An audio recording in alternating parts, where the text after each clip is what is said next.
England, 1847.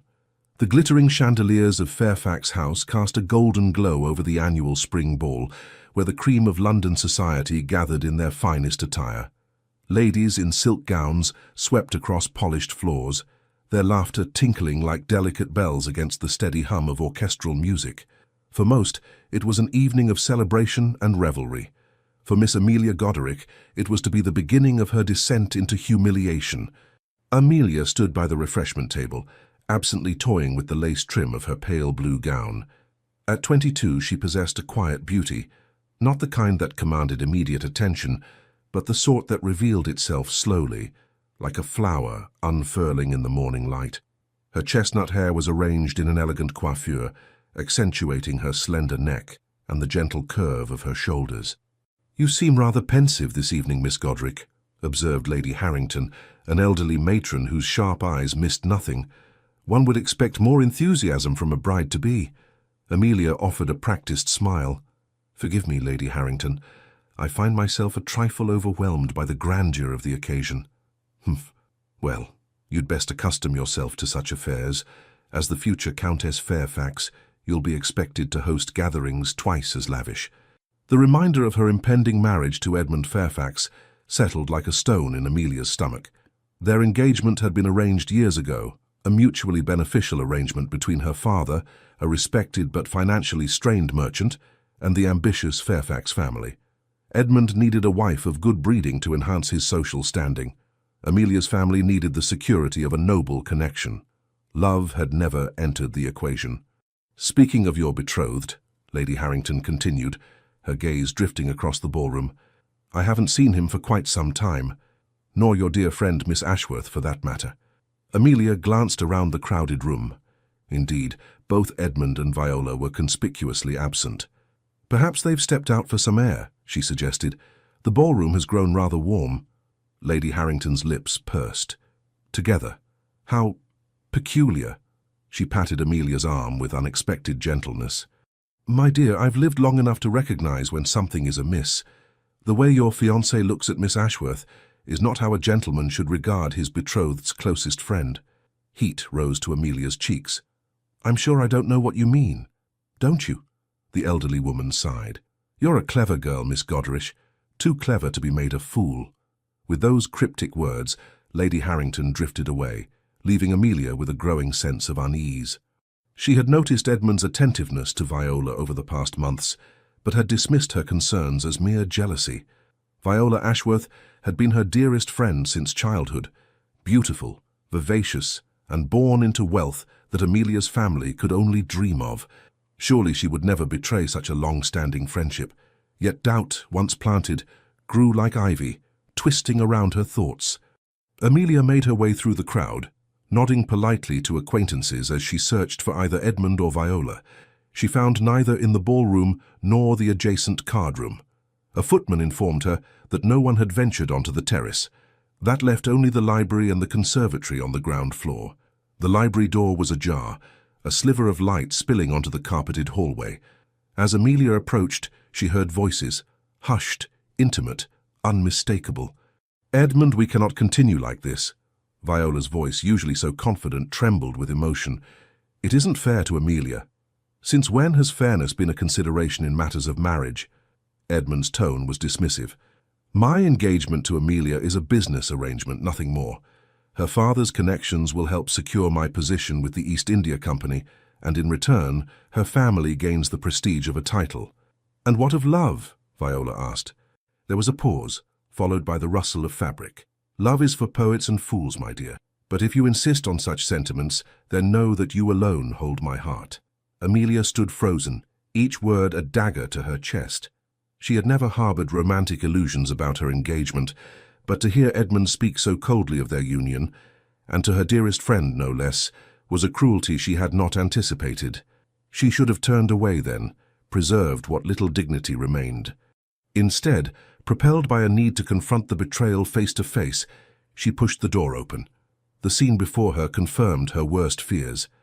Edmund stood with Viola in his embrace, their faces inches apart, his hand inappropriately placed at her waist. They sprang apart at Amelia's entrance, but the damage was done. "Amelia!" Viola gasped, her face pale with shock. "This isn't... We were just... Don't!" Amelia whispered, her voice surprisingly steady, despite the tempest raging within. "Please don't insult me with excuses." Edmund straightened his waistcoat, his handsome features settling into a mask of aristocratic indifference. "You're making a scene over nothing, Amelia. Viola was upset, and I was merely offering comfort." "Comfort?" Amelia echoed, incredulity breaking through her shock. "Is that what you call it?" "I heard everything, Edmund. Your dismissal of our engagement as a mere business transaction, your declaration of feelings for Viola." A flicker of annoyance crossed Edmund's face. "Don't be theatrical. Marriage among our class has always been about advantage, not sentiment. I thought you understood that." "I understood that we had an arrangement," Amelia replied, her hands trembling slightly. "What I did not agree to was humiliation." Viola stepped forward, tears streaming down her face. "Amelia, please. It was never my intention to hurt you. It just happened." The betrayal cut deeper coming from Viola than from Edmund. They had shared secrets, dreams, fears, all while Viola had been nurturing feelings for Amelia's betrothed. "How long?" Amelia asked quietly. Viola and Edmund exchanged glances. "How long have you been deceiving me?" Amelia pressed, her voice rising despite her best efforts to maintain composure. 6 months, Edmund admitted callously, though Viola has held my affections for much longer. 6 months. Half a year of lies, of pretense, of Viola listening to Amelia's concerns about her impending marriage while secretly meeting her fiancé. The realization was too much to bear. Amelia turned to leave, desperate for air, for escape from the suffocating betrayal. "Amelia, wait!" Viola called after her. "Let me explain." But Amelia was already moving, pushing past curious onlookers who had begun to gather in the hallway, drawn by the raised voices. She was dimly aware of whispers, of eyes following her flight, but pride kept her spine straight and her chin high as she made her way through the ballroom. Only when she reached the relative sanctuary of the garden did she allow her composure to crack. The night air was cool against her flushed skin, the scent of roses offering little comfort as she struggled to breathe through the tightness in her chest. She had lost not only her fiancé, but also her dearest friend in one devastating moment. Worse, by morning, the scandal would be on every tongue in London.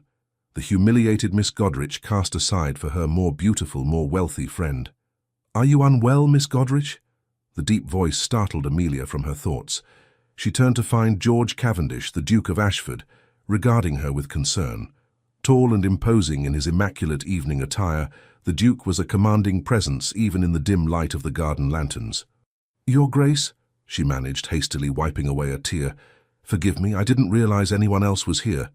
"No apology needed," he replied, his voice gentler than his reputation would suggest. "These affairs can become overwhelming.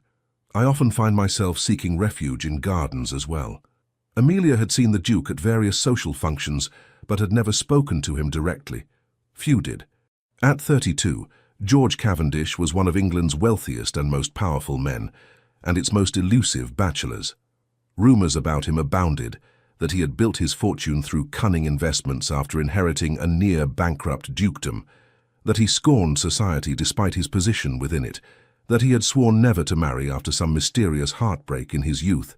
Whatever the truth, his presence in the garden now was most unexpected. "It's more than mere social fatigue, I think," he observed, studying her face. "You seem genuinely distressed." Something in his direct gaze, free from the usual society artifice, broke through Amelia's remaining defenses. "I've just discovered that my fiancé and my dearest friend have been involved. For months," she admitted, the words spilling out before she could reconsider confiding in a near stranger. "And now I've fled the scene like a coward." To her surprise, the Duke didn't offer empty platitudes or awkward sympathy. Instead, he said, "The true cowardice lies with them, Miss Goderich. Betrayal masked as propriety is the refuge of the weak." His unexpected understanding loosened something tight within her chest. "Nevertheless, I shall be the one bearing the brunt of the scandal. By tomorrow, everyone will know that Edmund Fairfax has all but jilted me for Viola Ashworth." The Duke was silent for a moment, his expression thoughtful as he gazed over the moonlit garden. "Scandal can be redirected," he said finally. "Society's memory is short, and its attention easily diverted by a more compelling narrative. What narrative could possibly overshadow this humiliation? Amelia asked bitterly. A curious light entered the Duke's eyes. What if instead of the abandoned fiancé, you became the woman who caught the interest of a duke? Amelia stared at him, certain she had misunderstood. Your Grace, I propose an arrangement, Miss Goderich, he said, his voice low and deliberate. Allow me to escort you back into that ballroom, where I shall make it clear to all present that I find your company preferable to any other. The gossips will quickly forget about Fairfax's indiscretion in favor of speculating about the Duke of Ashford's sudden interest in you. Amelia's mind raced. But why would you do such a thing? You hardly know me. A hint of a smile touched his lips. Let's just say I have little patience for men who don't honor their commitments. He extended his hand. What say you, Miss Goderich? Shall we give the ton something worthwhile to discuss? Perhaps it was madness, or perhaps it was the strange calm that follows devastating revelation, but Amelia found herself placing her gloved hand in his. Yes, she said simply. I believe we shall. As the Duke of Ashford led her back toward the brightly lit ballroom, Amelia felt the first stirrings of something unexpected beneath her grief and humiliation, a flicker of defiance, a spark of hope, and the curious sensation that her life had somehow veered onto an entirely different path in the span of a single evening. The return to Fairfax House's ballroom on the arm of the Duke of Ashford created precisely the sensation George Cavendish had predicted. Conversations faltered, music seemed to dim, and all eyes turned to the unlikely pair as they entered through the terrace doors. Amelia felt the weight of those stares, some curious, others envious, a few openly hostile. She caught sight of her parents across the room, her mother's expression a mixture of confusion and alarm, her father appearing similarly bewildered. Nearby stood Edmund and Viola, who had evidently emerged from their hiding place in the library. Edmund's face darkened with suspicion, while Viola's complexion had gone deathly pale. Courage, Miss Goderich, the Duke murmured, his hand steady beneath hers. In my experience, society respects nothing so much as confidence, whether genuine or feigned. Taking a deep breath, Amelia straightened her shoulders and affected an expression of serene composure.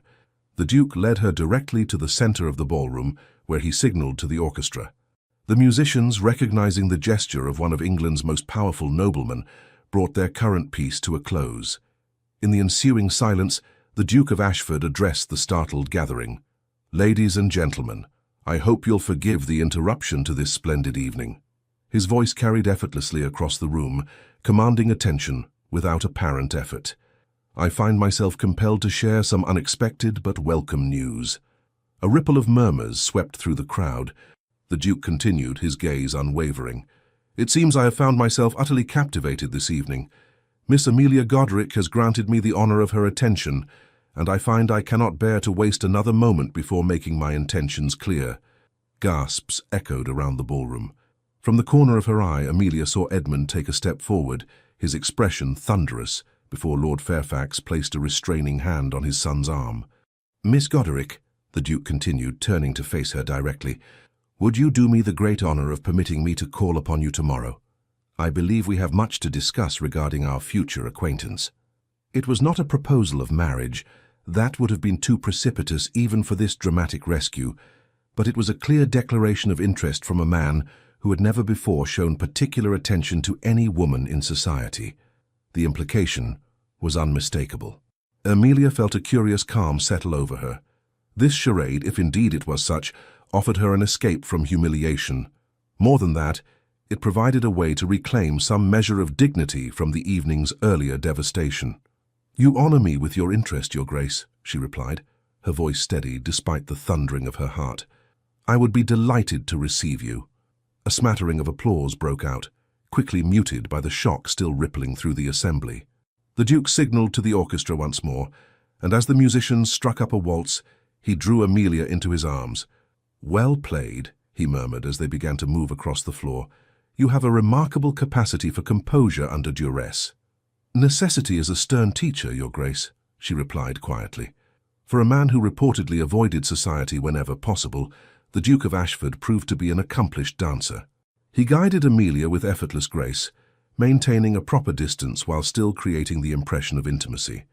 I should warn you, he said, that while this evening's display will certainly divert attention from your former fiancé's indiscretion, it will place you squarely in society's scrutiny.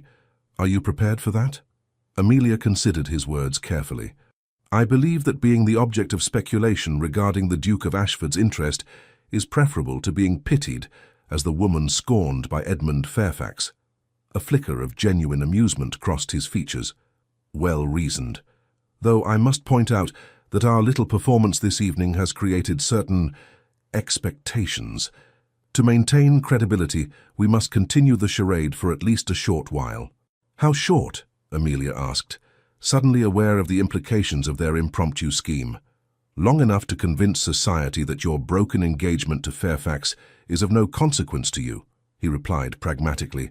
"A few weeks, perhaps a month, after which time we can orchestrate a natural and amicable parting of ways, with your reputation not only intact but enhanced by having captured, however briefly, the interest of a duke."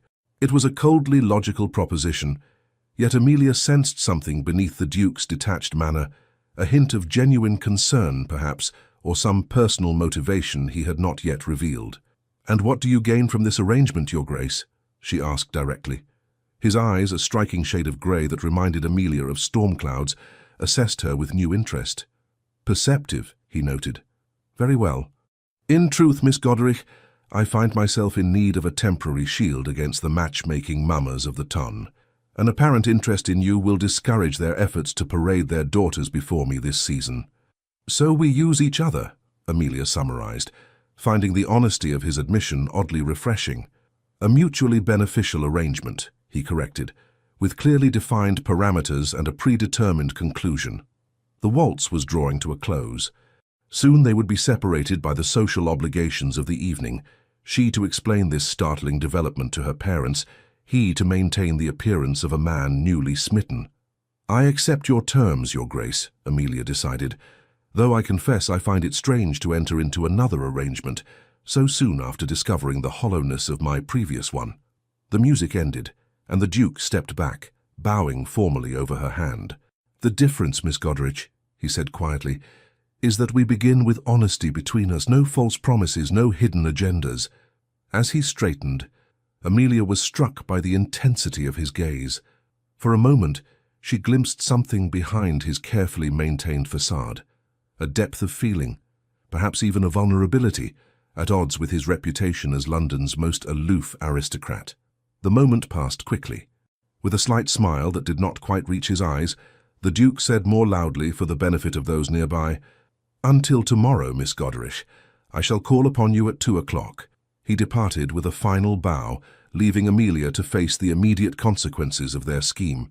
She had barely taken 3 steps when her mother appeared at her side, clutching her arm with barely concealed agitation. "Amelia, what in heaven's name has transpired?" Mrs. Goderich hissed, steering her daughter toward a relatively quiet corner. "First rumours of some scene with Edmund and Viola, and now the Duke of Ashford is singling you out. Have you taken leave of your senses?"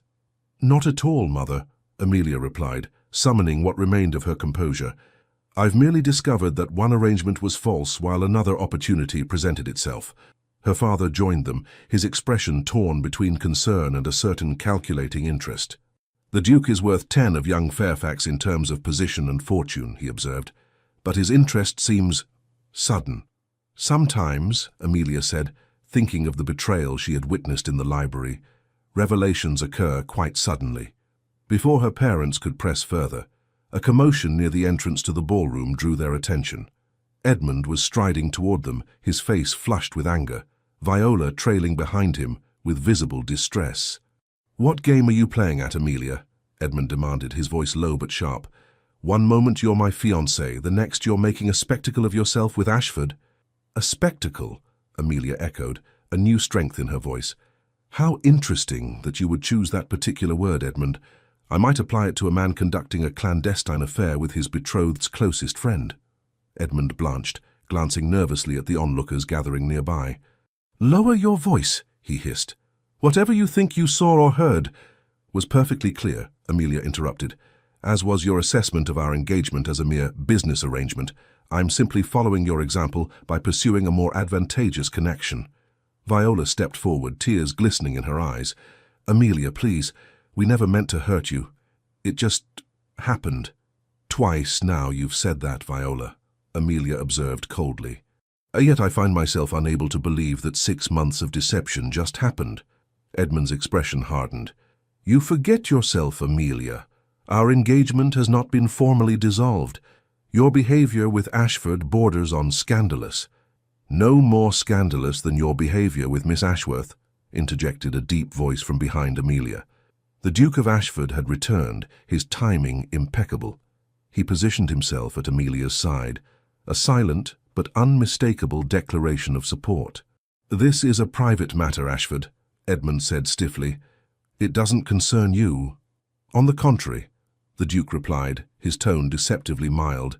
"Miss Goderic's well-being has become a matter of great personal interest to me, and from what I observe, your presence is causing her distress." Edmund's face darkened further. "You've no right to interfere in matters between me and my fiancé." "Former fiancé," Amelia corrected firmly. "I cannot, will not, marry a man who has betrayed my trust so completely." A tense silence followed her declaration. It was Mrs. Goderich who finally broke it, her social instincts overriding her shock. "I believe this discussion would be better continued in private," she said, glancing meaningfully at the circle of interested observers that had formed around them. "Lord Fairfax's study, perhaps." "An excellent suggestion," the Duke agreed smoothly.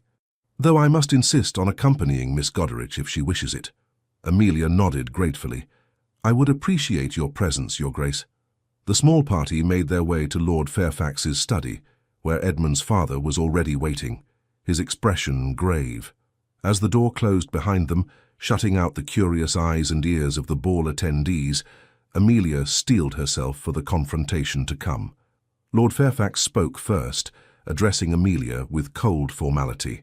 "Miss Goderich, I understand you've made certain accusations regarding my son's conduct." "Not accusations, my lord," Amelia replied steadily. "I witnessed Edmund and Miss Ashworth in an intimate embrace and overheard their conversation. They admitted to having conducted a secret relationship for the past 6 months, all while I remained ignorant of their betrayal." Edmund stepped forward, his manner shifting from anger to persuasion. "Amelia, you're overreacting. Yes, Viola and I have developed an attachment, but these things happen. Our engagement can still proceed as planned. Nothing need change." "Nothing need change?" Amelia repeated incredulously. "You expect me to marry you, knowing that your heart belongs to another, to my dearest friend, no less."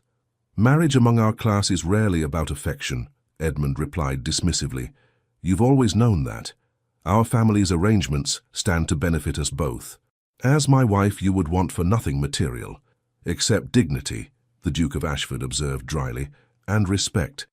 Rather significant omissions, wouldn't you agree, Fairfax?" Edmund's jaw tightened. "Again, Ashford, this matter doesn't concern you." "It concerns me greatly," the Duke countered, "as I intend to court Miss Goderich openly, provided she is free to receive my attentions."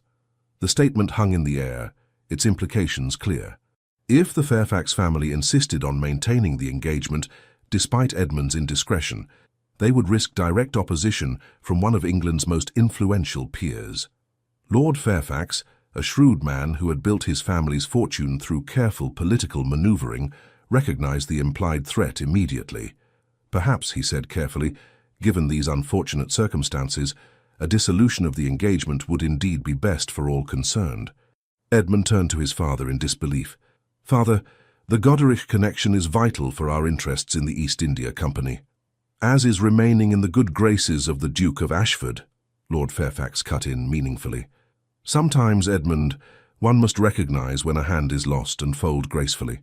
Viola, who had remained silent since entering the study, suddenly spoke. "Edmund, please, this has gone too far. We've hurt Amelia deeply. The least we can do is release her from an engagement neither of us has honored in spirit." Edmund looked from his father to Viola, then finally to Amelia. Something in his expression shifted, pride giving way to a grudging recognition of defeat. "Very well," he said stiffly. "Consider our engagement terminated, Amelia. I wish you joy of your Duke." The words were spoken with a bitterness that belied any genuine goodwill. "The settlements, Mr." Goderic began, his merchant's mind turning to practical matters. "The dowry will be returned in full," Lord Fairfax stated firmly, "along with a suitable settlement for Miss Goderic in recognition of the unfortunate nature of these circumstances." Amelia's father nodded, a hint of relief crossing his features. The Goderic family had stretched their resources to provide Amelia's dowry. Its loss would have been financially devastating. "Then it appears our business is concluded," the Duke of Ashford observed. "Miss Goderic, might I suggest we return to the ballroom? I believe you promised me another dance." Amelia recognized the offer for what it was, a chance to depart with dignity, to show society that she emerged from this confrontation, not as a victim but as a woman with promising prospects. "Indeed, Your Grace," she replied, accepting his proffered arm. "I believe I did." As they moved toward the door, Viola stepped forward one last time. "Amelia," she said hesitantly, "I know I have no right to ask, but is there any possibility that someday you might forgive?" "No," Amelia interrupted, her voice quiet but firm. "Some betrayals cut too deeply for forgiveness, Viola. You were more sister than friend to me. That makes your deception all the more painful." Tears spilled down Viola's cheeks. "I understand," she whispered. "But I want you to know that I am truly sorry." Amelia studied the face of the woman who had been her closest companion since childhood. Despite everything, part of her ached at the finality of this rupture. But stronger than that ache was the certainty that some bonds, once broken, could never be mended. "Goodbye, Viola," she said simply, before turning away. As the Duke of Ashford escorted her back to the ballroom, Amelia felt strangely light-headed, not with grief or anger, but with an unexpected sense of liberation. The life she had resigned herself to, the future she had accepted out of duty, had been shattered. In its place lay uncertainty, but also possibility. "You handled that admirably," the Duke commented as they neared the ballroom entrance. "Few would have maintained such composure." "I've had years of practice in concealing my true feelings," Amelia replied. "A necessary skill for a woman in my position." The Duke regarded her thoughtfully. "Perhaps in our arrangement you might find opportunities to speak your mind more freely. I've little patience for dissembling, Miss Goderic, even in service of propriety." The orchestra was playing another waltz as they re-entered the ballroom. Without hesitation, the Duke led Amelia onto the dance floor, drawing her into his arms with practiced ease. "People are watching," Amelia murmured, acutely aware of the curious gazes following their every move. "Let them," he replied. "By morning, the dissolution of your engagement to Fairfax will be common knowledge. Better they also witness your apparent contentment with the change in circumstances." As they moved across the floor, Amelia studied her unexpected champion more closely. The Duke of Ashford's reputation painted him as cold, calculating and utterly devoted to business rather than pleasure. Yet his actions this evening suggested a capacity for kindness, or at least justice, that contradicted that portrayal. "May I ask you something, Your Grace?" she ventured. "George," he corrected quietly. "If we are to convince society of our attachment, you should use my given name, at least in private." "George, then," Amelia said, the familiarity feeling strange on her tongue. "Why did you intervene tonight? Truly." The Duke's expression remained impassive, but something flickered in his grey eyes. "Let's just say I recognize the particular cruelty of discovering someone is not who you believe them to be." There was a story there, Amelia sensed, perhaps the explanation for his notorious avoidance of romantic entanglements. But before she could inquire further, the music ended, and the moment passed. As the evening drew to a close, George escorted Amelia and her parents to their carriage. To maintain the appearance of their burgeoning attachment, he pressed a lingering kiss to her gloved hand before assisting her into the vehicle. "Until tomorrow, Amelia," he said, just loudly enough for nearby departing guests to overhear. "I shall count the hours." Only when the carriage door closed, shielding her from public view, did Amelia allow her carefully maintained facade to slip. Exhaustion swept over her, along with the delayed shock of the evening's events. Her engagement was broken, her closest friendship shattered, and she had somehow entered into a new arrangement with the most enigmatic man in London society. Her mother leaned forward, eyes wide with anxious excitement. "Amelia, you must tell us everything. How on earth did you capture the attention of the Duke of Ashford? And what precisely occurred with Edmund and Viola?" Amelia sighed. gathering her strength for the necessary explanations. "It's rather a long story, Mother, and I'm afraid parts of it are not particularly flattering to anyone involved." As the carriage rolled through London's darkened streets, Amelia recounted the evening's events, omitting only the pragmatic nature of her arrangement with the Duke. Let her parents believe for now that his interest was genuine. The truth was complicated enough without adding that particular revelation. By the time they reached their Mayfair townhouse, modest compared to their neighbours' grander residences, Amelia's parents had processed enough of the shocking developments to begin considering their practical implications. "The Duke's interest changes everything," her father observed, helping Amelia alight from the carriage. "Even if it leads nowhere, the connection alone will elevate our standing considerably." "Henry," Mrs. Goderich chided, "our daughter has experienced a significant upheaval this evening. Perhaps discussions of social advantage can wait until morning." Mr. Goderich had the grace to look abashed. "Of course, my dear. Forgive me, Amelia. Your mother is quite right. You should rest." Amelia kissed her father's cheek, grateful for his concern despite his mercantile instincts. "It's quite all right, Father. We shall discuss everything tomorrow after the Duke's visit." In her bedchamber, as her lady's maid helped her prepare for bed, Amelia caught sight of her reflection in the mirror. She looked different somehow, her eyes brighter, her expression more alert, as though the evening's tumultuous events had awakened something long dormant within her. For years, she had accepted her place in society's careful arrangement, had resigned herself to a marriage based on convenience rather than affection. Now, unexpectedly, she found herself free of those constraints, if only temporarily. The Duke of Ashford, George, had made it clear that their arrangement was finite, a mutual convenience that would conclude once its purpose was served. Yet as Amelia slipped beneath her bed covers, she couldn't help wondering about the man behind the austere ducal facade. What had shaped him into the solitary figure society both respected and feared? What had he meant by recognizing the particular cruelty of discovering someone is not who you believed them to be? Tomorrow, when he called, perhaps she would begin to unravel the mystery of George Cavendish, Duke of Ashford. For tonight, exhaustion claimed her, drawing her into a dreamless sleep unmarked by the tears she might have expected after such a day of betrayal and revelation. The Duke of Ashford's carriage arrived at precisely 2 o'clock the following afternoon, its polished exterior and perfectly matched greys drawing appreciative glances from passers-by.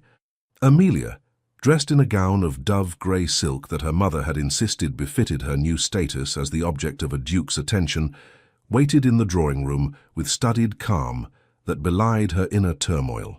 News of her broken engagement to Edmund Fairfax and the Duke's unexpected interest had spread through London society like wildfire. 3 morning callers had already visited the Goderich residence, ostensibly to inquire after Amelia's health, but transparently eager for details of the previous night's dramatic events.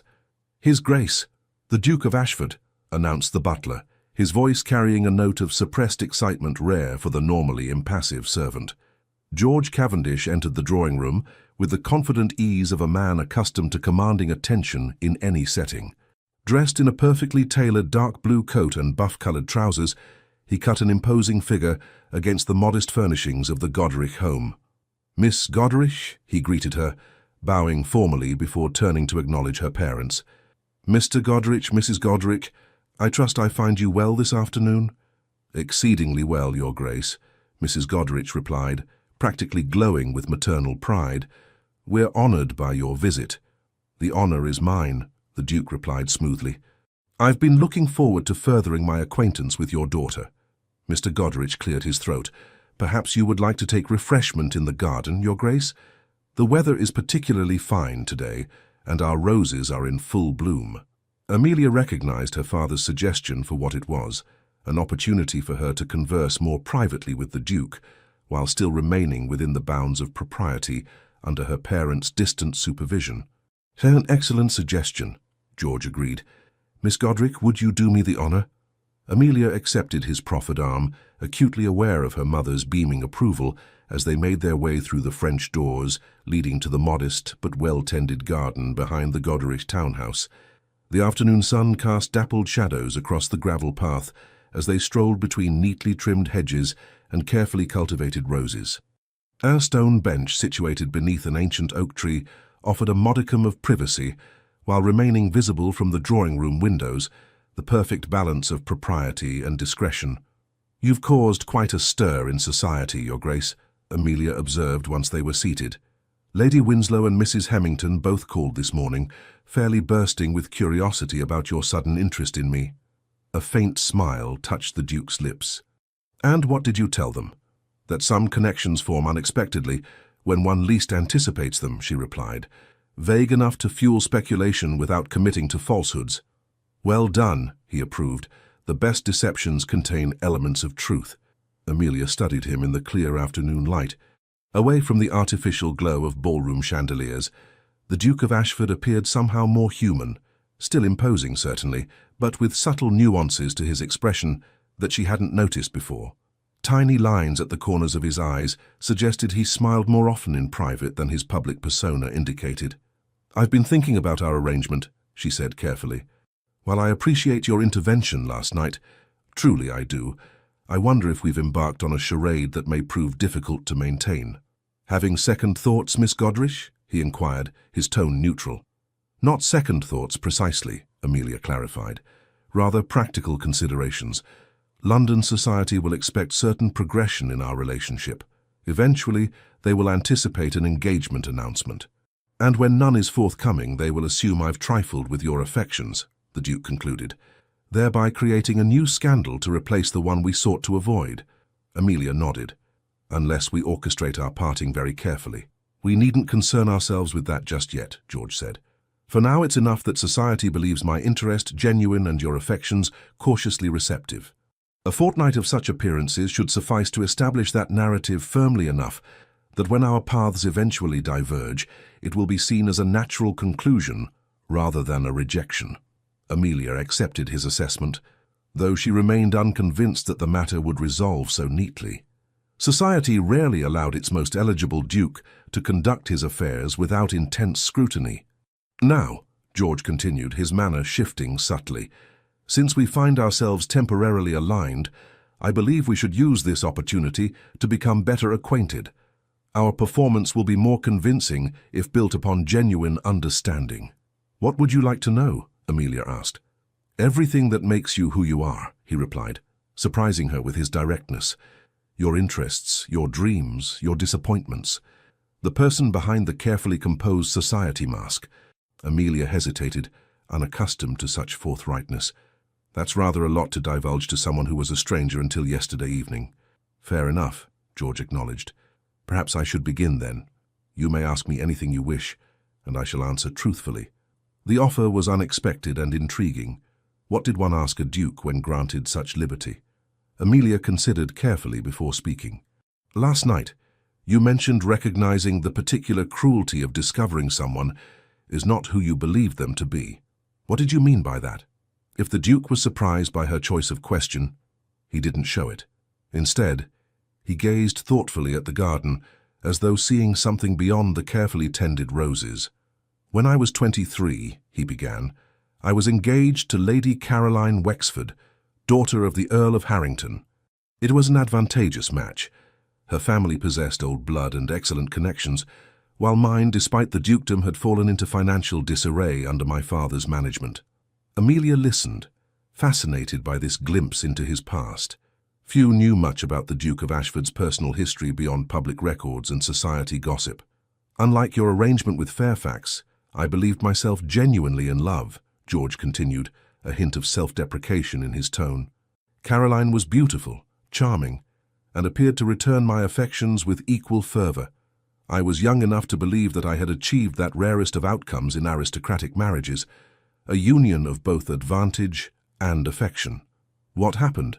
Amelia asked gently, sensing the direction of the story. "A week before our wedding, I discovered letters she had written to Baron Westmoreland, intimate letters that made it clear their relationship extended far beyond proper acquaintance."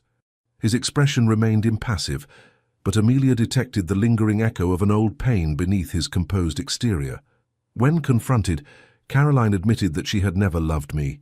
She had accepted my proposal solely on her father's insistence, due to the financial difficulties the Harrington estate was experiencing. "I'm sorry," Amelia said softly.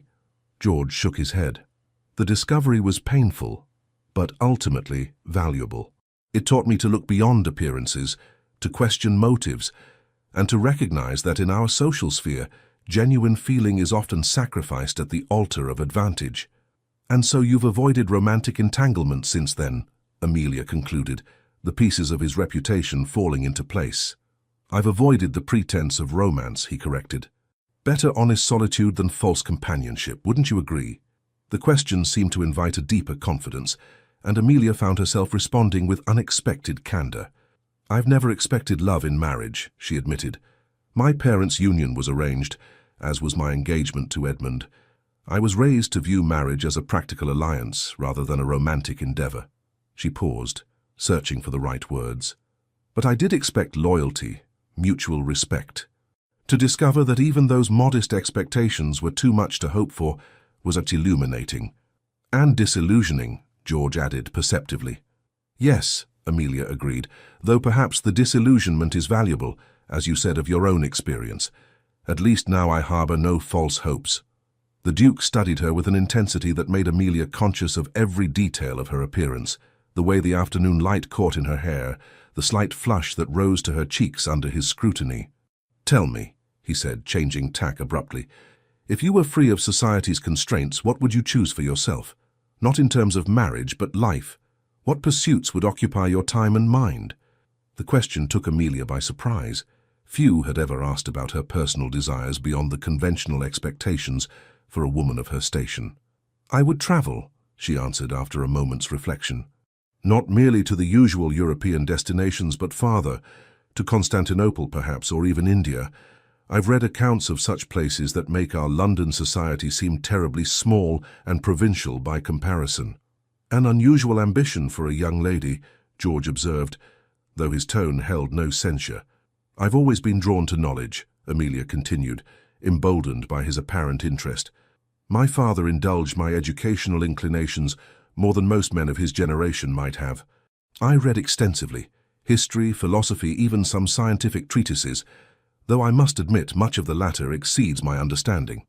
"And if you could choose your own path entirely," George pressed, "would you marry at all?"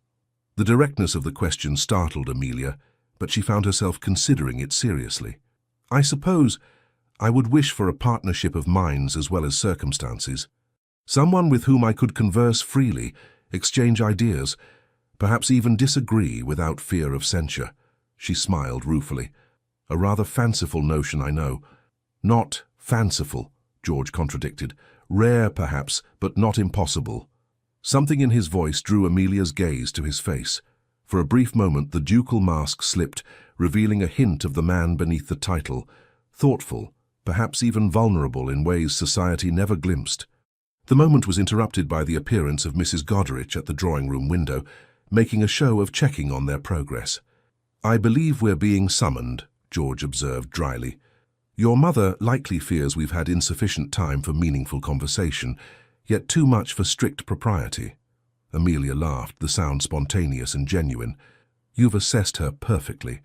She's torn between wanting to advance our acquaintance and maintaining the appearance of proper supervision." They rose from the bench and began walking slowly back toward the house.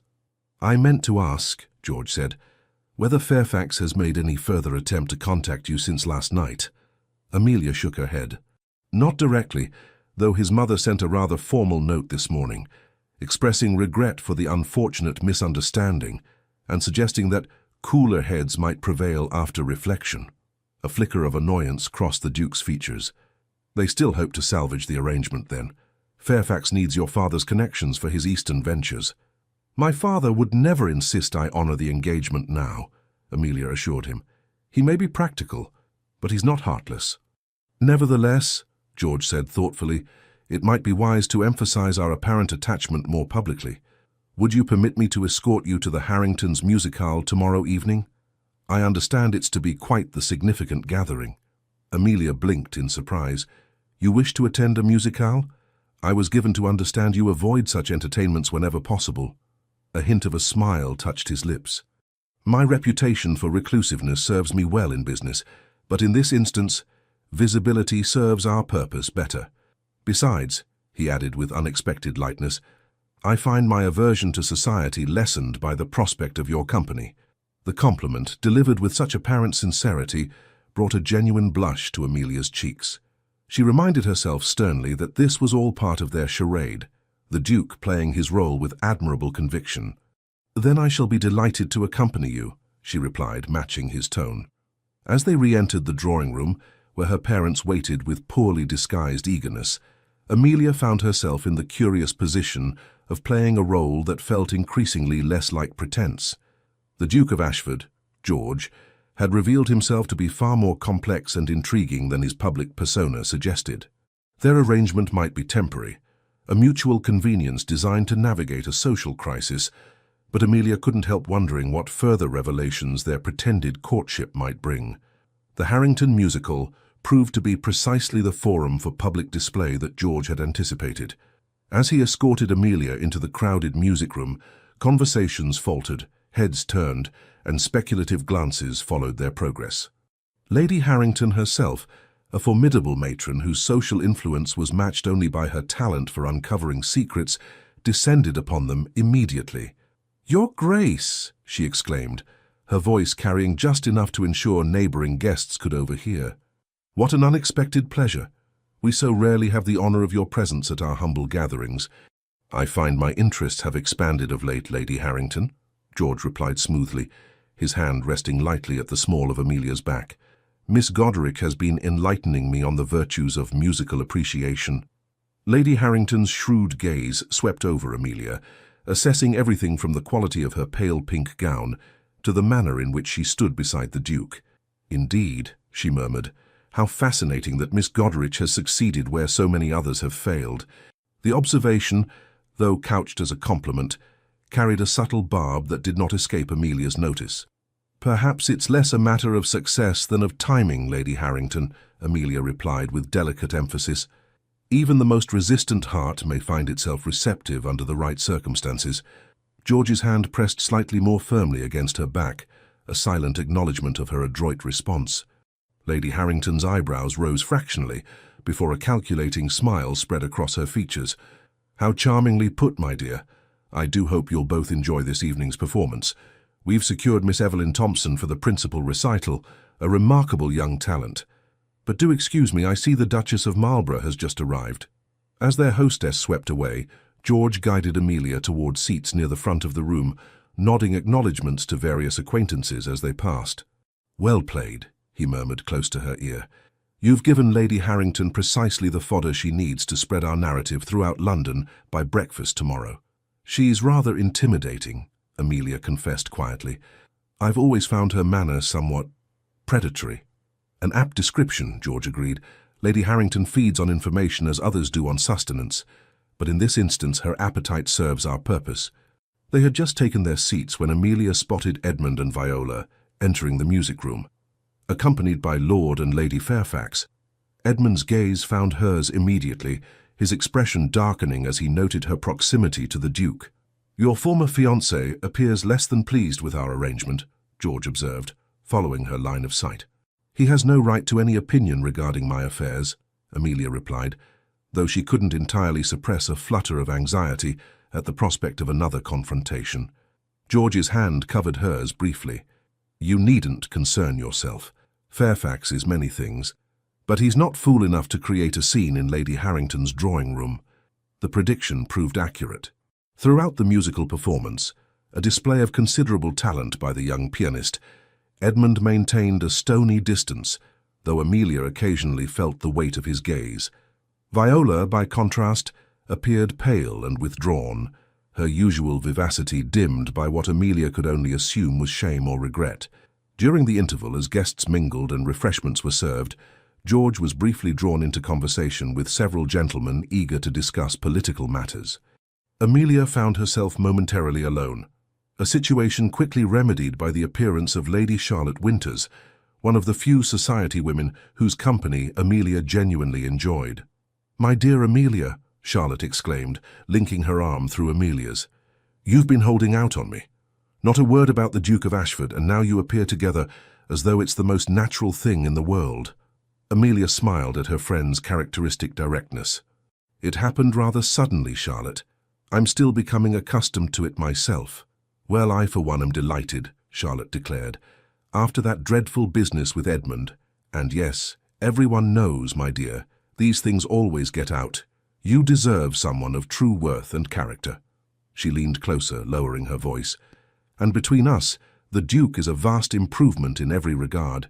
Fairfax always struck me as rather too pleased with himself. Amelia laughed despite herself. Charlotte, you're incorrigible. Merely observant, her friend countered with a grin, and what I observe is that the Duke looks at you in a way Fairfax never did, as though you're actually present, rather than merely decorative. Before Amelia could formulate a response to this unexpected assessment, she felt a presence at her side and turned to find Viola standing there, her expression a mixture of determination and apprehension. Amelia, Viola began hesitantly, might I speak with you privately? Charlotte's eyebrows rose, but she had sufficient tact to murmur, I'll just fetch us some champagne, before discreetly withdrawing. Left alone with her former friend, Amelia maintained a composed exterior, despite the conflicting emotions roiling beneath the surface, anger, hurt, and an unwelcome thread of lingering affection for the woman who had been her closest companion since childhood. I don't believe we have anything to discuss, Viola, she said quietly. Please, Viola implored, her voice barely above a whisper. Just a few moments. I need to explain. You've already explained, Amelia interrupted. You and Edmund developed an attachment. These things happen, apparently. Viola flinched at the bitterness in Amelia's tone. It wasn't like that. At least not how you imagine. She glanced nervously around the crowded room. Not here. Could we step onto the terrace just for a moment? Amelia hesitated, torn between her desire to maintain distance from Viola and curiosity about what explanation could possibly justify months of deception. Very well, she conceded reluctantly. Briefly. The terrace was mercifully unoccupied, the spring evening just cool enough to discourage most guests from venturing outdoors. Viola led Amelia to a quiet corner, partially screened by potted orange trees. I won't insult you with excuses, Viola began, her composure cracking slightly. What we did, was unforgivable. I betrayed your friendship and your trust. Yes, Amelia agreed simply. You did. Viola's eyes filled with tears. I've spent every moment since that night hating myself for it. But Amelia, there's something you should know. She drew a shaky breath. Edmund isn't who you think he is. He can be cruel, calculating. Amelia frowned. What are you saying, Viola? The night we met, at Lady Westmoreland's ball last autumn, he sought me out deliberately. He knew of our friendship and... Viola hesitated, visibly struggling with her words. He seemed so charming, so attentive. He made me feel special, valued. By the time I realized his true nature, I was already compromised. Compromised, Amelia repeated, a chill running through her at the implication. Viola nodded miserably. He took liberties. Promised marriage if his arrangement with you fell through, then used that indiscretion to ensure my continued cooperation. She looked away, unable to meet Amelia's gaze. When I threatened to confess everything to you, he implied he would ruin my reputation entirely if I spoke a word. The revelation stunned Amelia. She had known Edmund to be ambitious, perhaps even opportunistic, but this level of calculated manipulation suggested a darkness she hadn't glimpsed during their engagement. Why tell me this now, she asked after a moment.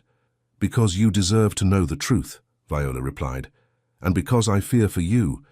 Edmund is furious about your connection to the Duke. He sees it as a deliberate humiliation, and he's not a man who accepts such blows to his pride gracefully. What do you mean?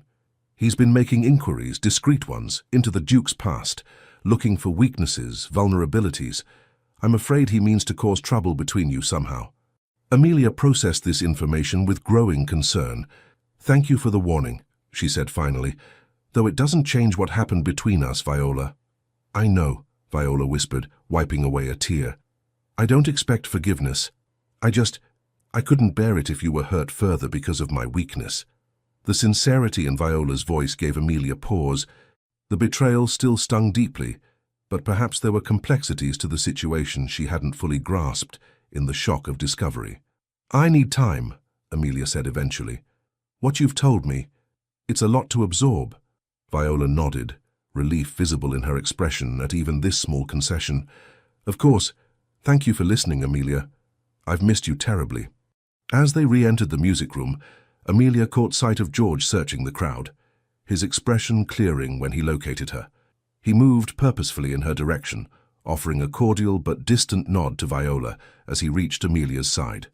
"Is everything all right?" he asked, his voice low enough to ensure privacy. "Yes," Amelia replied automatically, then amended. "That is, I'm not entirely sure. Viola has shared some concerning information about Edmund." George's gaze sharpened. "Perhaps we should discuss it somewhere more private. The second half of the performance is about to begin, but we could make our excuses afterward." Amelia nodded gratefully, glad of his understanding without the need for detailed explanation. As they resumed their seats for the recital, she found her thoughts in turmoil, divided between Viola's troubling revelations and acute awareness of George's protective presence beside her. The remainder of the musicale passed in a blur of notes and polite applause. When the final piece concluded, George smoothly made their excuses to Lady Harrington, citing an early engagement the following day. In the relative privacy of his carriage, Amelia related the substance of Viola's confession, watching George's expression grow increasingly grave as she spoke. "Do you believe her?" he asked when she had finished. Amelia considered the question carefully. "I believe she believes herself a victim of manipulation, rather than merely a willing participant in betrayal. Whether that's the complete truth, I cannot say with certainty."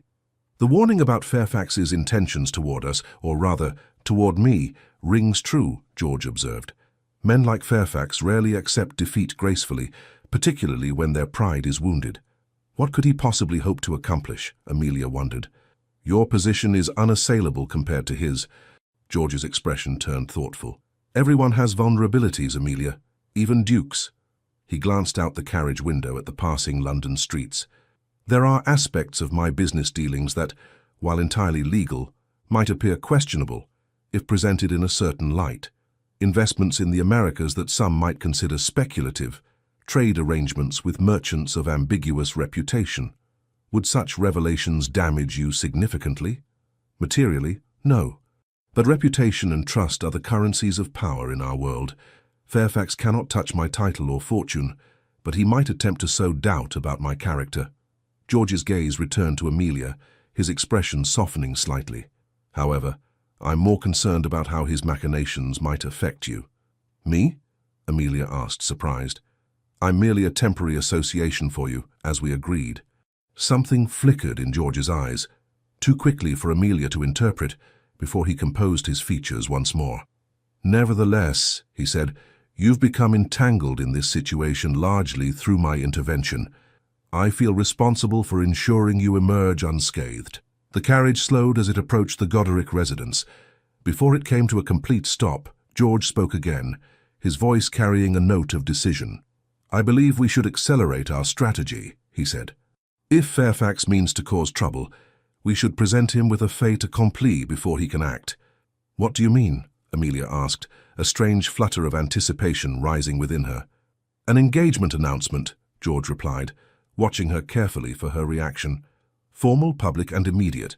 It would secure your position socially, and make any attempt by Fairfax to create scandal appear as mere jealousy." Amelia stared at him, momentarily speechless. "But our arrangement was temporary," she finally managed. "A brief association to divert attention from the broken engagement. Nothing more. The announcement need not lead to actual marriage," George clarified. "We could maintain the engagement for a suitable period, then part ways amicably, citing some irreconcilable difference of temperament or preference. By then, the Fairfax scandal would be forgotten, and you would be free to pursue a more suitable match if you wished." It was a logical proposition, presented with the same pragmatic clarity that had characterized their original arrangement. Yet Amelia couldn't help feeling a twinge of disappointment. The notion was absurd. She had entered into this charade with clear understanding of its limitations and purpose. "I see," she said carefully. "And you believe this is necessary?" "I believe it would be prudent," George replied. "But I won't proceed without your full agreement. This decision affects your future significantly, Amelia. I won't have you pressured into it. even by concerns about Fairfax's potential machinations. The carriage had stopped. Outside, the Goderic residence waited, lights glowing warmly in the evening darkness. Amelia knew her parents would be anxiously awaiting her return, eager for details of her public appearance with the Duke. "May I have until tomorrow to consider?" she asked. George nodded immediately. "Of course. I'll call in the afternoon if that's convenient." "Thank you," Amelia said, grateful for his understanding. "For everything, really. You've been remarkably kind through all of this." "Kindness has little to do with it," George replied, though his tone lacked conviction. "Merely a mutual advantage, as we agreed." As he handed her down from the carriage and bid her good night with a formal bow, Amelia couldn't help wondering if that statement was as much a reminder to himself as it was to her. For her own part, she was finding it increasingly difficult to maintain the emotional distance their arrangement supposedly required. In her bedchamber that night, as her lady's maid brushed out her hair, Amelia contemplated the Duke's proposal. A formal engagement would indeed provide protection against whatever scheme Edmund might be contemplating. It would also elevate her standing in society to heights her family had never imagined possible. Yet there was risk as well. The longer their pretense continued, the more difficult extricating herself would become, not merely socially but personally. Already Amelia was conscious of a growing attachment to George Cavendish that extended beyond their pragmatic alliance. His intelligence, his unexpected moments of vulnerability, even his sardonic observations about society, all had begun to form a picture of a man far more complex and compelling than the cold, distant Duke of reputation. "A penny for your thoughts, miss," her maid ventured, breaking into Amelia's reflections. Amelia smiled faintly at the young woman's reflection in the mirror. "I'm afraid they're worth considerably less than that, Rose. Just the usual feminine preoccupations." Rose's knowing smile suggested she attributed Amelia's distraction to romantic considerations rather than strategic ones. "If you don't mind my saying so, miss, His Grace seems quite taken with you. Mrs. Collins says the whole servants' hall at Ashford House is buzzing with it. The Duke's never shown such interest in any lady before." "Servants' gossip is notoriously unreliable," Amelia replied lightly, though she couldn't help a spark of curiosity. "Mrs. Collins is your cousin in the Duke's household?" "Yes, miss. Second laundry maid. Says the Duke's been different these past days, asking about flower arrangements for the drawing rooms, having the conservatory at Ashford House especially tended." Rose lowered her voice conspiratorially. "And Mrs. Collins says he's ordered a complete refurbishment of the Duchess's suite, untouched since his mother's passing, that was." Amelia's pulse quickened at this information. Such preparations suggested a level of commitment beyond their temporary arrangement, unless, of course, it was merely part of George's thorough approach to their charade. "I'm sure His Grace has many reasons for updating his residences," she said carefully, "none of which necessarily relate to me." Rose looked unconvinced, but knew better than to contradict her mistress directly. "As you say, miss. Will there be anything else this evening?" "No, thank you, Rose. That will be all." Left alone, Amelia moved to the window, gazing out at the night sky barely visible beyond London's glow. Her thoughts remained fixed on the Duke of Ashford, on George, and the curious path that had led them to this juncture. Whatever his true intentions, whatever game Edmund might be playing, Amelia recognized that she stood at a crossroads. The decision she made tomorrow would shape not only her immediate future, but potentially the course of her entire life. For the first time since her disastrous discovery at the Fairfax ball, Amelia found herself contemplating possibilities beyond the narrow confines of duty and expectation. If nothing else, her association with the Duke of Ashford had awakened her to the realization that she deserved more than a marriage of mere convenience, that perhaps, despite the lessons of her upbringing, she might dare to hope for something closer to happiness. With that thought warming her heart against the night's chill, Amelia finally sought her bed, her dreams filled with images of storm-grey eyes and unexpected possibilities. The following afternoon found Amelia in the drawing-room once more, awaiting the Duke's arrival with a curious mixture of anticipation and trepidation. She had spent much of the morning in thoughtful consideration of his proposal, weighing practicality against the increasingly complicated emotions that coloured their association. "His Grace, the Duke of Ashford," announced the butler, and Amelia rose to greet George as he entered. Today he wore a coat of deep forest green that complemented his dark hair and emphasized the unusual grey of his eyes. As he bowed over her hand, Amelia noted that his expression carried a gravity beyond its usual reserve. "I trust you're well, Miss Goderic?" he inquired formally, aware of the butler's lingering presence. "Quite well, thank you, Your Grace," she replied. "Would you care to walk in the garden again? The afternoon is particularly fine." George nodded, offering his arm with practiced ease. "I would be delighted." Only when they had reached the relative privacy of the garden bench did his manner relax slightly. "You look troubled, Amelia. Have you been distressed by our discussion last night?" "Not distressed," she corrected gently. "Thoughtful. Your proposal presents both advantages and complications." "I'm eager to hear your assessment of both," George said, his attention focused entirely on her, a quality Amelia had come to appreciate in their conversations. Unlike many men of her acquaintance, the Duke listened as though her opinions genuinely mattered. "The advantages are clear," she began. "A formal engagement would indeed secure my social position and likely neutralize whatever scheme Edmund might be contemplating. It would also," she added with a small smile, "utterly delight my parents, who can scarcely believe their daughter has captured the interest of a duke." George acknowledged this with a slight incline of his head. "And the complications?"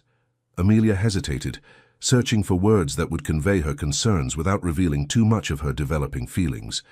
"The longer we maintain this pretense, the more difficult it becomes to distinguish between performance and reality, at least for me." She looked away, unable to meet his gaze as she made this admission.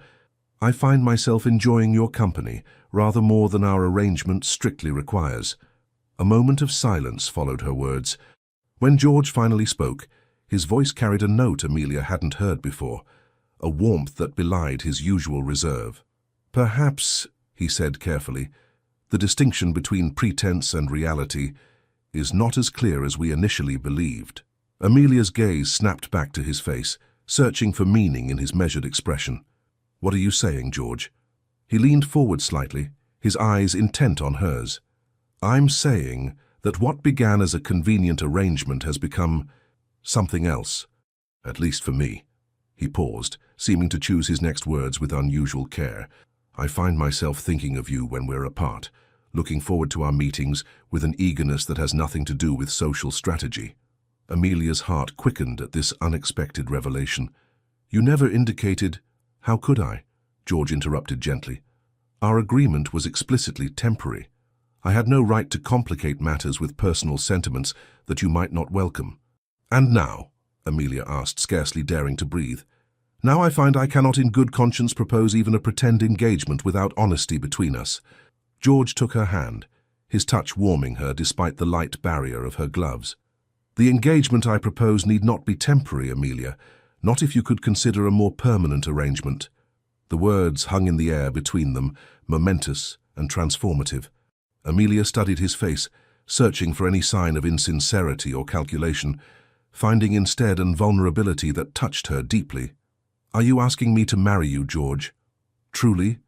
"Yes," he replied simply. "Though I recognize the suddenness of this may require time for consideration, I don't expect an immediate—" "Yes," Amelia interrupted, the certainty in her heart outpacing caution. "Yes, I will marry you." For the first time since they'd met, genuine surprise registered on George's features, followed by a smile that transformed his entire countenance. "You're certain? This is not merely acceptance of a convenient solution?" Amelia shook her head, her own smile blossoming in response to his. "In the span of a few days you've shown me more consideration, more genuine interest in my thoughts and feelings than Edmund did in years of our engagement. You've revealed yourself to be a man of principle beneath your ducal reserve. And," she added with newfound boldness, "I find myself thinking of you when we're apart as well." George's smile deepened, reaching his eyes in a way that made Amelia's heart flutter strangely in her chest. "Then it seems we've both been caught in our own charade." Amelia laughed softly. "Perhaps there was less pretense than either of us realized." "There's something else you should know," George said, his expression growing serious once more. "Something I should have told you earlier, perhaps." "What is it?" Amelia asked, a flicker of concern rising at his change in demeanor.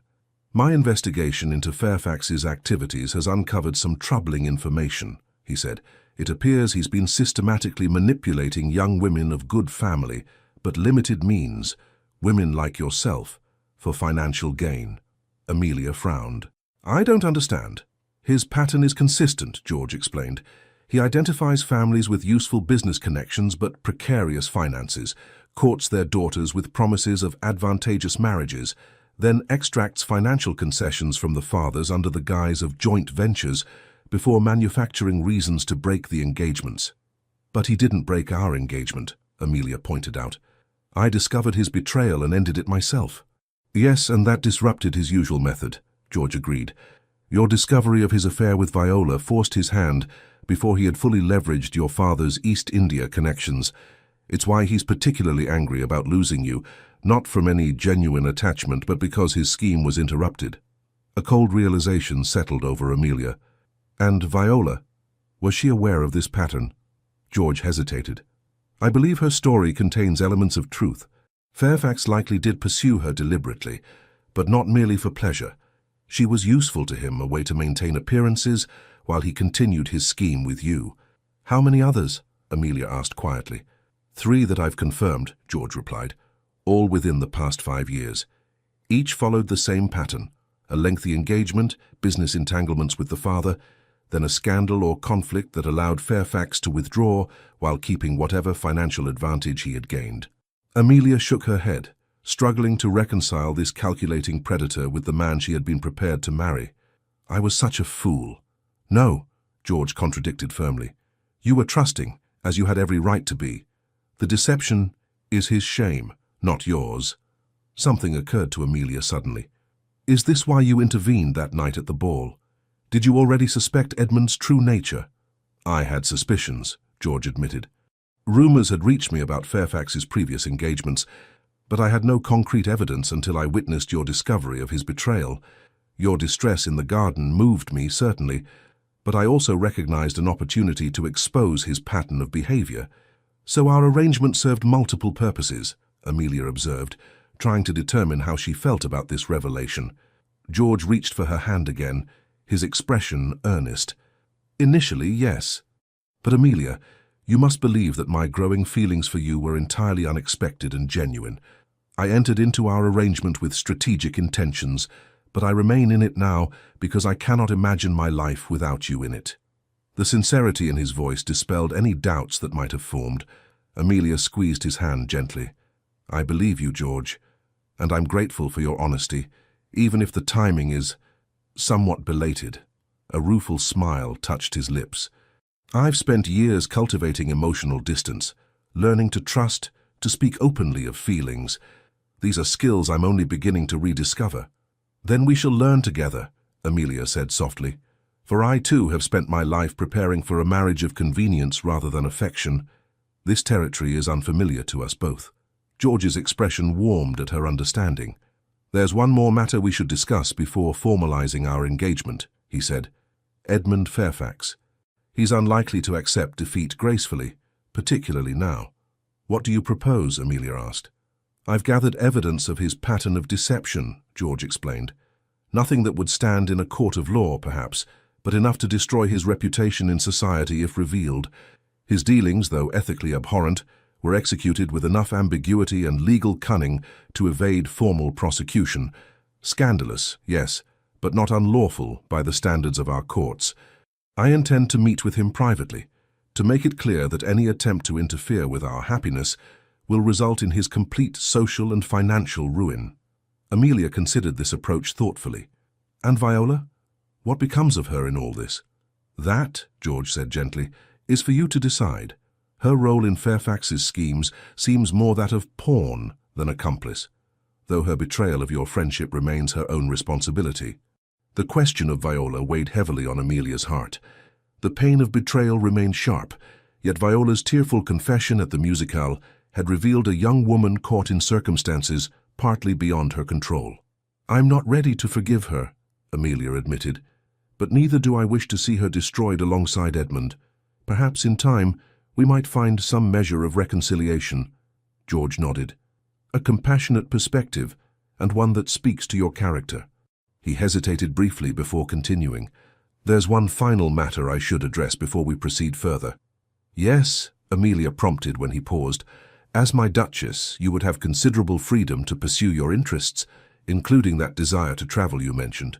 My business affairs often take me to distant ports. There's no reason you couldn't accompany me."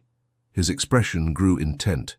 "I want you to understand that I don't seek a conventional aristocratic marriage, where the Duchess merely presides over social functions, while the Duke pursues his separate life. I want a true partnership, Amelia, if that's what you desire as well." The word sent a thrill of possibility through Amelia. Not only marriage to a man she was rapidly coming to love, but the freedom to explore the world beyond London's narrow social confines. It was more than she had ever dared hope for. "That's precisely what I desire," she assured him, her voice steady with conviction. "A true partnership, built on mutual respect and affection." George's face lit with a smile that transformed his usually serious countenance. "Then I believe we have an understanding." "Indeed we do, Your Grace," Amelia replied, her own smile matching his. "I should speak with your father," George said, rising from the bench and offering his hand to assist her. "And then perhaps make our engagement known at the Pembroke ball this evening." "The perfect occasion," Amelia agreed, accepting his hand and rising to stand beside him. "The entire ton will be present." As they walked back toward the house, George's hand resting lightly at the small of her back, Amelia marveled at the strange turns her life had taken in the span of mere days. What had begun as humiliation and betrayal had somehow transformed into an unexpected chance at genuine happiness. The Pembroke ball was in full swing when the Duke of Ashford's carriage arrived. Amelia sat beside George, her fingers lightly resting on his arm, a delicate diamond engagement ring, his grandmother's, he had explained, gleaming on her left hand. Her father's reaction to the Duke's formal request for her hand had been one of barely contained jubilation, while her mother had promptly burst into tears of joy before launching into immediate plans for what would surely be the social event of the season. George had endured their excitement with good grace, even agreeing to Mrs. Goderic's suggestion of a June wedding at St. George's, Hanover Square, a mere 8 weeks away. "Are you ready?" George asked quietly as the carriage slowed before Pembroke House's illuminated entrance. Amelia nodded, a curious calm having settled over her despite the significance of the evening ahead. "I find I'm not nearly as nervous as I expected to be." "No second thoughts?" he inquired, his tone light but his eyes searching hers with genuine concern. "None," she assured him firmly, "though I admit to some anticipation regarding society's reaction. We've managed to create quite the whirlwind romance." George's smile held a hint of mischief rare for his public demeanor. "Let them talk. I find I rather enjoy providing the ton with something substantive to gossip about for a change." The footman opened the carriage door and George descended first before turning to assist Amelia. As her hand settled in his, he leaned closer. "Remember," he murmured, "no matter what occurs this evening, we face it together." The words warmed Amelia as they ascended the steps to Pembroke House. The butler announced them with particular emphasis. His Grace, the Duke of Ashford, and Miss Amelia Goderic, causing an immediate ripple of attention through the crowded ballroom. Lady Pembroke hastened to greet them, her sharp eyes immediately noting the ring on Amelia's finger. "Your Grace, Miss Goderic, how delightful to see you both. And might I observe that Miss Goderic is wearing a rather significant new adornment this evening?" George inclined his head slightly. "Your observation is correct, Lady Pembroke. Miss Goderic has done me the great honor of accepting my proposal of marriage." Despite having clearly anticipated this announcement, Lady Pembroke managed an impressive display of surprise and delight. "How wonderful! And may I be the first to wish you both every happiness?" "You may indeed," George replied smoothly, "though I suspect congratulations will be abundant this evening." Lady Pembroke's smile widened. "Indeed they shall. You must allow me to share your joyous news with my guests." "By all means," George agreed, his hand settling possessively at Amelia's waist. As their hostess hurried away to spread the announcement, Amelia caught sight of Edmund and Viola across the ballroom. Edmund's expression darkened visibly as he noted their arrival, while Viola merely looked pale and subdued beside him. "Fairfax appears less than pleased by our news," George observed, following her gaze. "I imagine he's realizing that his plans have been thoroughly disrupted," Amelia replied, "both regarding my father's business connections and his attempt to salvage his reputation after our broken engagement." "He'll be even less pleased after our conversation tomorrow," George said quietly. "I've arranged to meet him at my club. Lord Harrington has agreed to be present as a witness, a precaution against any attempt by Fairfax to misrepresent our discussion later." Before Amelia could respond, they were surrounded by well-wishers, Lady Pembroke having wasted no time in announcing their engagement to the assembled guests. For the next hour, Amelia found herself accepting congratulations from what seemed like half of London society, many of whom had scarcely acknowledged her existence before her association with the Duke. "Fascinating how quickly one's social standing can change," she murmured to George during a brief respite between greetings. "A cynical but accurate observation," he agreed, his thumb tracing small circles against her gloved hand. "Though I find myself grateful for the change in my own standing, if not society's assessment of it." "Oh?" Amelia inquired, intrigued by this admission. "Until recently, I was regarded as unapproachable, cold. The solitary Duke, married to his business interests," George elaborated. "Now, thanks to you, I'm seen as a man capable of genuine feeling. It's a rather significant improvement." The warmth in his gaze as he spoke made Amelia's heart flutter pleasantly. "I'm glad to have been of service," she teased gently. "More than you know," he replied, his voice dropping to an intimate tone that sent a delicious shiver through her. Their moment was interrupted by the approach of Lady Harrington, her sharp gaze assessing them with undisguised curiosity. "Well, well," she declared without preamble, "it seems the Duke of Ashford has finally been captured. London's most eligible bachelor, claimed at last." "Not captured, Lady Harrington," George corrected mildly. "Merely fortunate enough to recognize a rare treasure when I encountered one." The older woman's eyebrows rose at this uncharacteristically romantic declaration from a man known for his pragmatism. "Indeed. How very poetic of you, Your Grace." Her gaze shifted to Amelia. "You've accomplished what many considered impossible, my dear. One can only imagine what other miracles you might work as Duchess of Ashford."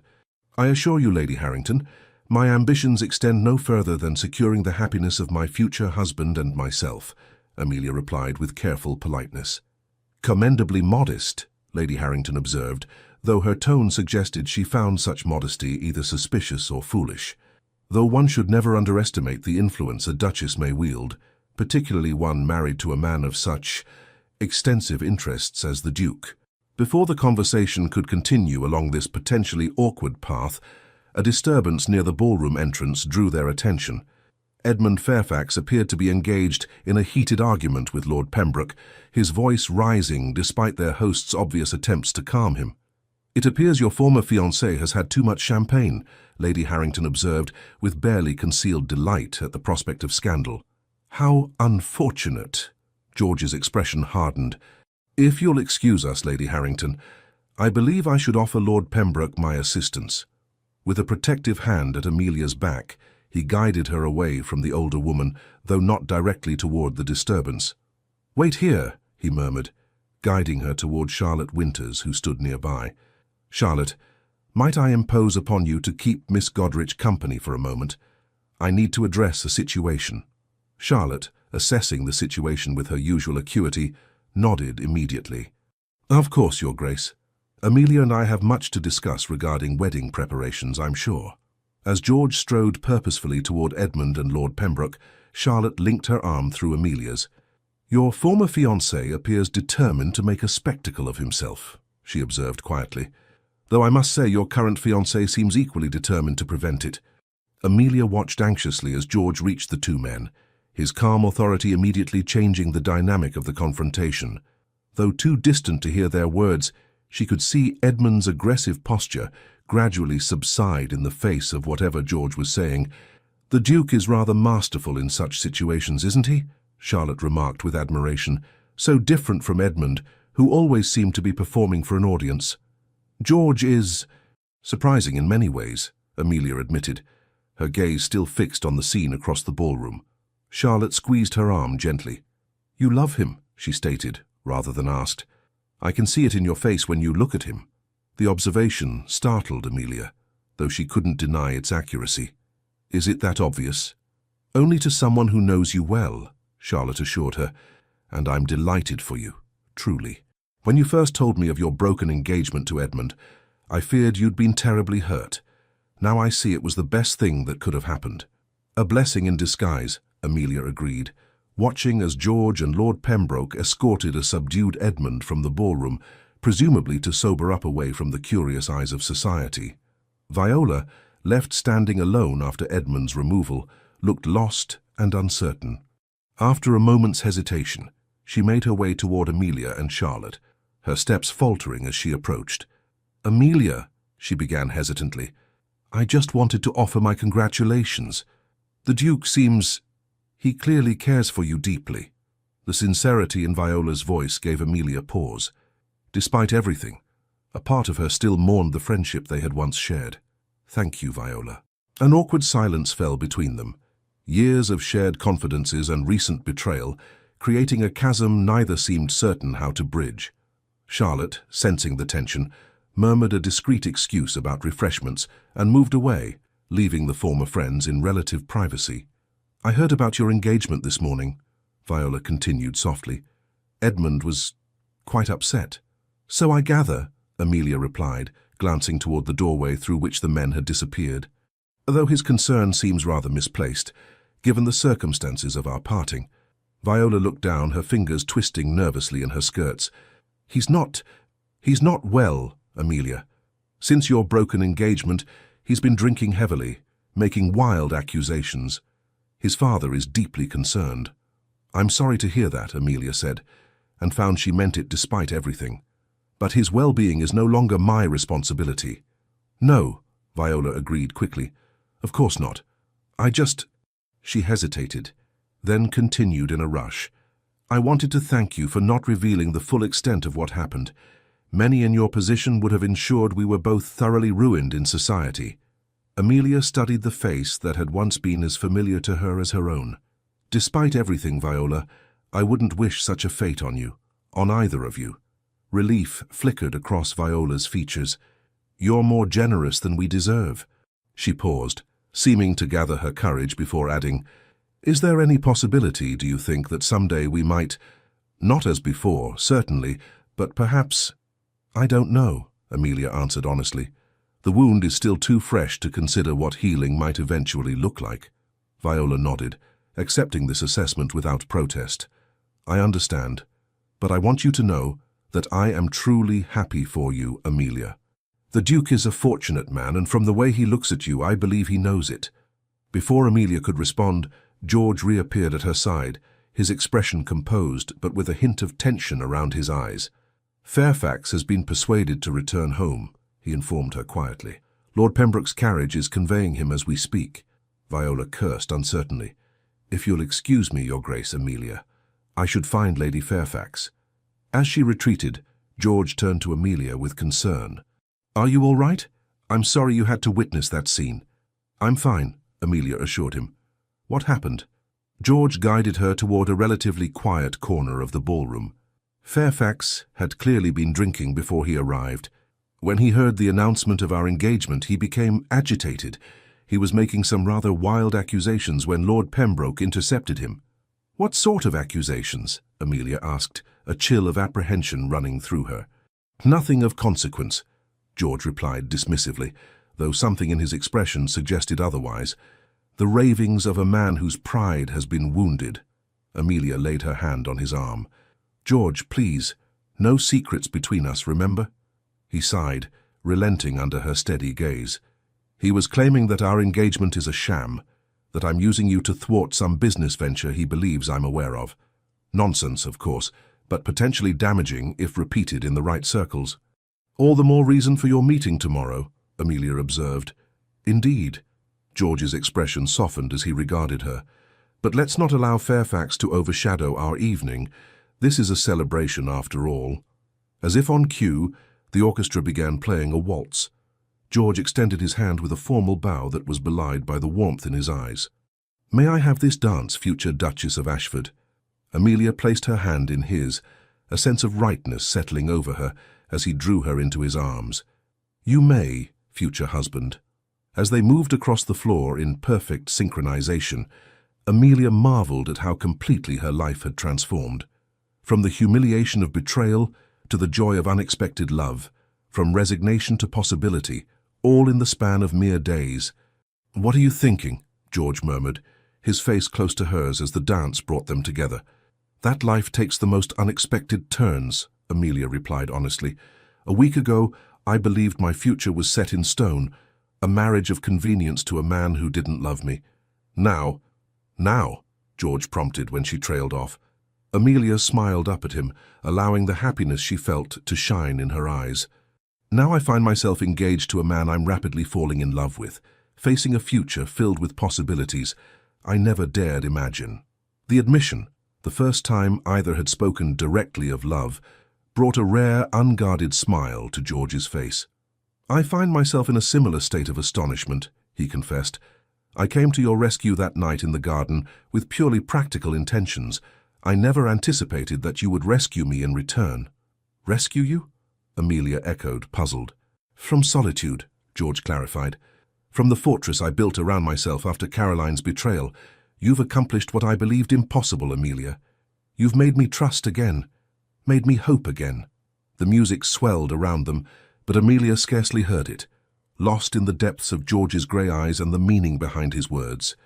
In that moment, surrounded by the glittering elite of London society, yet utterly alone in their private connection, Amelia knew with absolute certainty that their engagement was no longer a matter of convenience or strategy for either of them. It was, quite simply, where they both belonged. The day of the wedding dawned bright and clear, a perfect June morning that seemed designed to match the occasion's joyful spirit. St. George's, Hanover Square, was filled to capacity with the cream of London society, all eager to witness the season's most talked-about union. In a small antechamber, Amelia stood before a mirror as her mother made final adjustments to her veil. The ivory silk of her wedding gown shimmered in the sunlight streaming through the high windows, its elegant simplicity a perfect complement to the magnificent Ashford diamonds adorning her throat and ears, gifts from George the previous evening. "You look beautiful, my darling," Mrs. Goderich said, tears glistening in her eyes. "I could never have imagined such a match for you." "Nor I, Mother," Amelia replied with a smile. "Life has proven rather more surprising than we anticipated." A soft knock at the door heralded her father's arrival. Mr. Goderich entered, resplendent in his finest coat, his expression a mixture of pride and barely contained emotion. "It's time, my dear," he said, offering his arm. "Your duke awaits." As Amelia took her father's arm, a sense of perfect peace settled over her. The past 2 months had been a whirlwind of preparations and adjustments, yet through it all, her certainty about George had only deepened. Their courtship, though conducted under society's watchful eye, had revealed a man of depth, integrity, and unexpected tenderness. Each day had brought new discoveries. George's dry wit, his genuine interest in her opinions, his thoughtful gestures that spoke more eloquently than words of his growing affection. Edmund Fairfax had departed London shortly after George's private meeting with him, retreating to his family's country estate under the ostensible excuse of overseeing agricultural improvements. Whatever had transpired between the two men remained private, but the result had been Edmund's complete withdrawal from society and business circles alike. Viola, too, had retreated from London, though she had written Amelia a heartfelt letter before departing. In it she had expressed again her remorse and wished Amelia every happiness in her marriage. The letter had concluded with a hope that time might eventually heal the breach between them, a hope that Amelia, from the security of her newfound happiness, found herself increasingly able to share. The organ music swelled as Amelia and her father reached the church doors. The congregation rose, heads turning to witness the bride's entrance. At the altar, George stood tall and commanding in his formal attire, his normally impassive face transformed by an expression of such open adoration that Amelia's breath caught in her throat. As she moved down the aisle toward him, their gazes locked, and in that moment everything else faded away. The watching crowd, the magnificence of the church, the social significance of their union. There was only George, only the love that had blossomed so unexpectedly between them, only the future they would build together. When she reached his side, he took her hand in his touch steady and warm. "You are exquisite," he murmured, his voice for her ears alone. "And you are everything I never knew I wanted," she replied softly. The service proceeded with all the solemnity and splendor befitting a ducal wedding. Amelia spoke her vows in a clear, unwavering voice, her heart full as she promised to love, honor, and cherish the man before her. George's response was equally steady, his grey eyes never leaving hers as he bound himself to her with sacred words. When the Archbishop pronounced them husband and wife, George's kiss was both tender and possessive, a perfect expression of the bond that had formed between them in such a short time. As they turned to face the congregation, now as Duke and Duchess of Ashford, Amelia felt George's hand tighten around hers. "Ready?" he asked quietly. She smiled up at him, her heart overflowing with happiness. "For everything," she replied.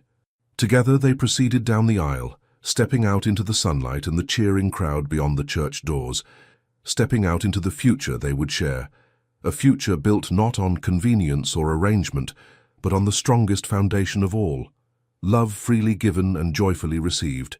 Yorkshire, September 1847. The late summer breeze carried the scent of heather across the moors surrounding Ashford Manor, the Duke of Ashford's ancestral country estate. In the private walled garden behind the grand house, Amelia sat on a stone bench, a book open but unread in her lap, as she gazed contentedly at the colourful profusion of roses, lavender, and late-blooming delphiniums. 3 months of marriage had brought changes both profound and subtle. The initial adjustments of two independent people learning to share a life had given way to a comfortable rhythm, a sense of partnership that deepened with each passing day.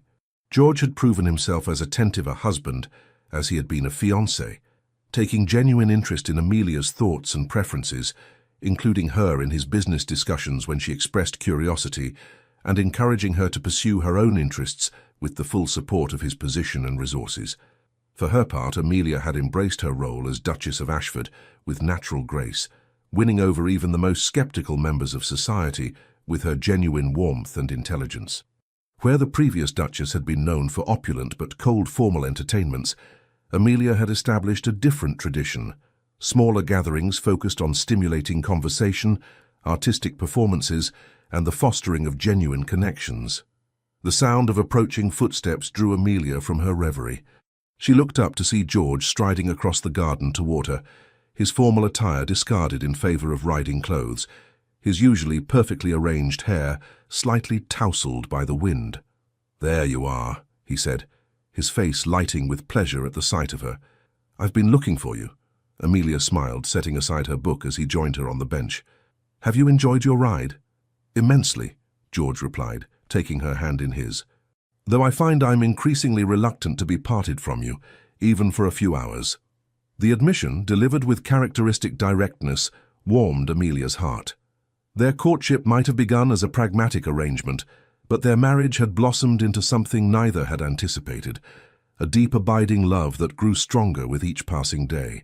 "I have news," George continued, his expression a curious mixture of excitement and hesitation. "A letter arrived from Liverpool while I was out. The trading vessel I invested in has returned from the Americas with exceptional profits." "That's wonderful," Amelia said, though she sensed there was more to his announcement. "I'll need to travel to Liverpool next week to oversee the final arrangements," George explained. "I expect to be away for at least a fortnight." "I see," Amelia replied, trying to mask her disappointment at the prospect of their first significant separation since their wedding. George's fingers tightened around hers. "I was hoping," he said carefully, "that you might consider accompanying me." Amelia's head lifted in surprise. "To Liverpool?" "And perhaps beyond," George added, a smile spreading across his features. "The captain speaks highly of Boston.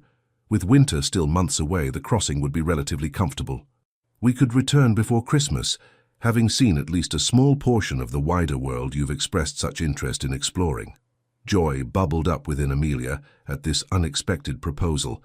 "You want to take me to America? I want to show you everything," George replied simply. "Every place I've ever traveled, every wonder I've witnessed, and I want to discover new sights alongside you." He brushed a strand of hair from her face, his touch gentle. "What do you say, Duchess? Shall we begin our adventures together?" In that moment, looking into the eyes of the man who had transformed her life in ways she could never have imagined, Amelia felt a profound sense of gratitude for the strange twist of fate that had led her from betrayal to true love. "Yes," she said, leaning forward to press her lips to his in a kiss that spoke of both contentment in their present happiness and anticipation of all that was yet to come. "Let's begin." George drew her closer, deepening the kiss with a passion that still surprised and delighted her. When they finally parted, his expression held a tenderness reserved only for her. "I love you, Amelia Cavendish," he murmured against her lips. "More than I ever believed possible." "And I love you," she replied, her heart full to overflowing. "My unexpected Duke." As the afternoon sun cast long shadows across the garden, Duke and Duchess remained hand in hand on the stone bench, discussing plans and possibilities, sharing dreams and desires. Two people who had found in each other not merely an advantageous match, but a true meeting of hearts and minds. From the betrayal of a false fiancé had come the greatest blessing of Amelia's life, a love born of honesty, nurtured by respect, and destined to last a lifetime. The end. Dear listener, if this story found its way to you today, perhaps it wasn't by chance. Life, like Amelia's journey, often surprises us when we least expect it.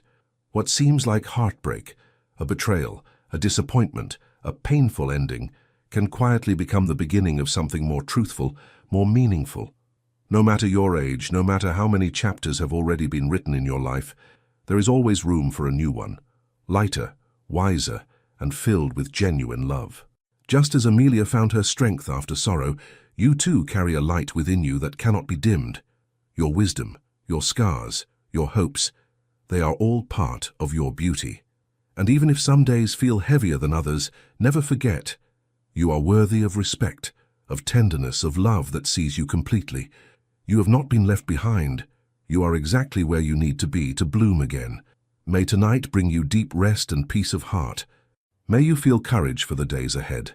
And may you sleep knowing that you are held, seen, and quietly protected by something greater. With heartfelt gratitude, Legends of the Fall Team. Thank you for staying with us until the end of this story. If Amelia's journey moved your heart, from betrayal to unexpected love, we invite you to like, comment, and subscribe to our channel. Your support from the bottom of our hearts motivates us to keep telling stories full of love, redemption, courage, and hope. At the end of this video, another story suggestion from our channel will appear. Click it and let yourself be surprised by more emotional stories just like this one. With love, Legends of the Fall Team.